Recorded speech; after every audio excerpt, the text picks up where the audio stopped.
Hi everyone, I'm Michelle. Welcome back to my channel. I hope you're all having a wonderful day so far. I am super excited today because I am finally sharing with you guys a new pattern that I've been keeping a secret for quite some time. And well, it hasn't been that long, but it feels like it's been forever. I'm very excited to share it with you guys and finally show you guys all the things that I have been working on to get it ready for everyone. So this idea, it came with overlooking at some of the yarn that I have, and this has to do with the yarn goal that I set for myself for this year, that I really want to use some of the different types of yarn that I have. I have the skein of, it's a I know it's Lion Brand, it's a fur yarn, and I think I just have one skein of it, but I just saw it and I knew after so long that it's been on my shelf. It was funny because this time when I saw it, I immediately saw what I wanted it to be, so I thought that was really exciting, and that is a hedgehog. So there are quite a few hedgehog patterns out there, but I've tried a lot of them. My favorite is one that it's made with popcorn stitches, bobble stitches, sorry. It's made with bobble stitches, quite a few of them, and honestly they do take me a very long time to do. So I get a small hedgehog worked in like 2 hours. It's really bad. It's so cute though. It's hard because the finished hedgehog is just so adorable. But I knew that I wanted to make something a little bit easier on my hands, because if I do too many bobble stitches, it does hurt my hand. I'm always like pulling really tight, especially on the stitch that you do after your bobble stitch, because you want to pull that tight so the bobble stitch pops out. And then you just have to do so many of them, so they do hurt my hand, which is hard because I love doing hedgehogs and I know people really love hedgehogs. So I wanted to make a amigurumi pattern of a hedgehog that didn't require so much pain on my hand, and I just think it worked out so cute. It is a no-sew pattern, and you do have the adorable little feet on there. I'm really happy with the way that it turns out. You start from the tip of the nose and you finish right at the back, the bottom, I guess. So I'm very excited, and I went through a lot of trial and error making this pattern, so I thought it would be fun to share with you guys a little bit of that. So after I did this one, I knew, okay, well, the hedgehog is adorable with fur, but will it work just as cute with regular yarn? So I used the variegated yarn because I have quite a bit of variegated yarn that I would love to find patterns to use it on, and I think this is going to be a perfect pattern for that. Please do note that this is not the finished pattern with this one.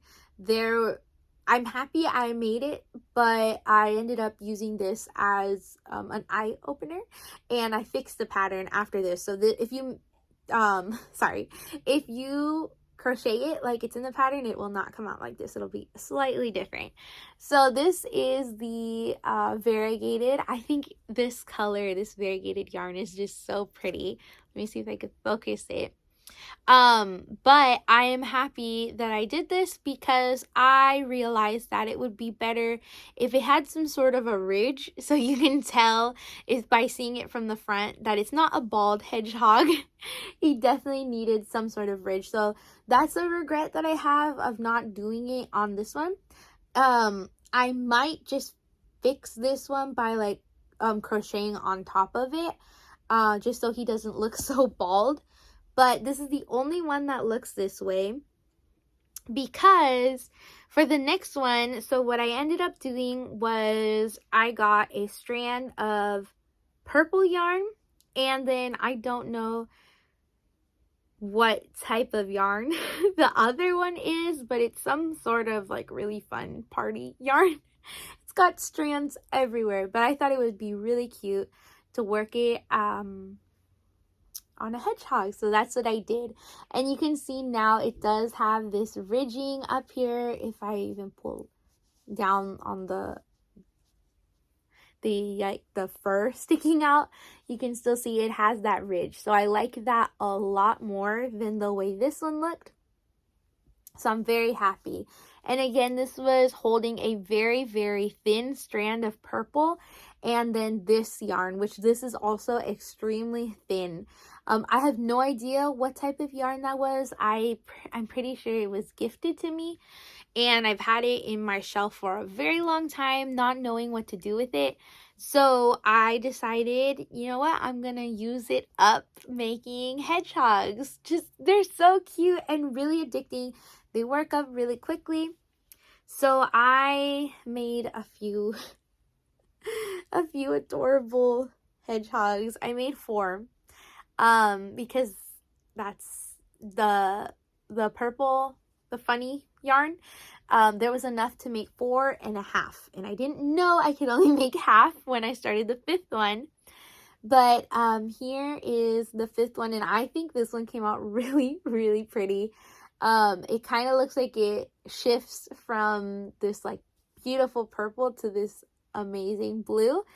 I also do not know what type of yarn this was. I have a lot of skeins of yarn that were gifted to me, or like I got them at like a thrift store, and they don't have yarn labels. So unfortunately, I'm not entirely sure what yarn this is, but it's got like what almost feels like cotton balls on there, and like it's really, really cute. There's different shades of purple and blue on it. So yeah, I just ended up holding, that is also a very, very thin strand of yarn. So I ended up holding the purple that I was using for this one and that funny yarn.